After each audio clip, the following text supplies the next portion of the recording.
21 அதிமுக எம்எல்ஏக்களுக்கு எதிரான தகுதி நீக்க நடவடிக்கையை சபாநாயகர் கைவிட்டது சரிதான் என உயர்நீதிமன்றம் கருத்து தெரிவித்திருக்கிறது.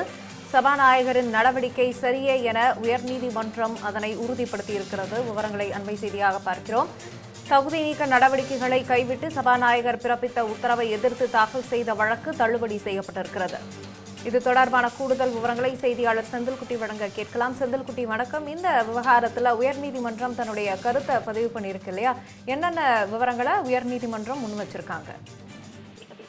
தமிழ்நாடு சட்டப்பேரவையில தாவேக அரசு கடந்த மே 13ஆம் தேதி நம்பிக்கை தீர்மானம் கொண்டு வந்த போது கொறடா உத்தரவை மீறி அரசுக்கு ஆதரவாக வாக்களித்ததாக கூறி 25 அதிமுக எம்எல்ஏக்களுக்கு எதிராக தகுதி நீக்க நடவடிக்கை எடுக்க கோரி கட்சியினுடைய பொதுச் செயலாளராக இருக்கக்கூடிய எடப்பாடி பழனிசாமி தரப்புல சபாநாயகரிடம் மனு அளிக்கப்பட்டிருந்தது. இந்த நிலையில 4 எம்எல்ஏக்கள் ராஜினாமா செய்ததை அடுத்து மீதமுள்ள 21 எம்எல்ஏக்கள் மன்னிப்பு கோரி கடிதம் அளித்திருப்பதால் அவர்களுக்கு எதிரான தகுதி நீக்க நடவடிக்கை கோரிய மனுவை திரும்ப பெற்றுக் கொள்வதாக எடப்பாடி பழனிசாமி தரப்புல சபாநாயகருக்கு கடிதம் அளிக்கப்பட்டிருந்தது.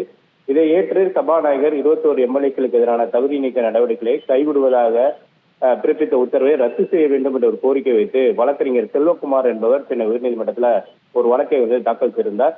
இந்த வழக்கை விசாரித்த தலைமை நீதிபதி அமர்வானது கட்சி மாறி வாக்களித்த எம்எல்ஏக்களின் செயலை மன்னித்து பொதுச் செயலாளர் கடிதம் அளித்திருப்பதாலும் அவர்களுக்கு எதிரான தகுதி நீக்க நடவடிக்கையை தொடர வேண்டும் என்ற மனுதாரர் தரப்பு வாதத்தை ஏற்க முடியாது என்று தலைமை நீதிபதி அமர்வானது தெரிவித்தது.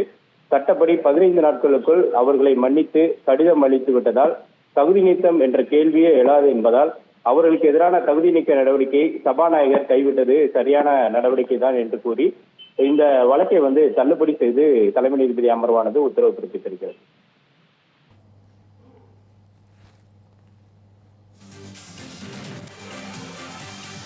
விவரங்களுக்கு நன்றி செந்தில்குட்டி.